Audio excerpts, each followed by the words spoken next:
কিন্তু এটা কখনো হবে না, কারণ শিক্ষা মন্ত্রণালয় গোড়ায় যারা বসে আছে সবগুলো ইহুদি দালাল। কথা ঠিক না বেটি? তো সত্যি কথা ঠিক কইতে ভালো লাগে না।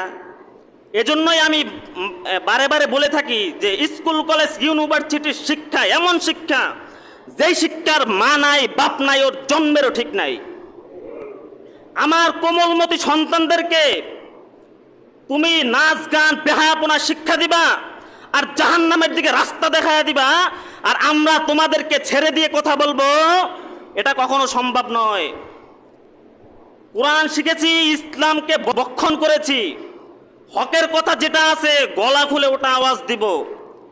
যতদিন এ দেহে প্রাণ আছে, যতদিনে ধমনীতে রক্তের প্রবাহ আছে, যতদিন হৃদয়ে স্পন্দন আছে, একমাত্র আল্লাহ তার রসুলকেই খুশি করব।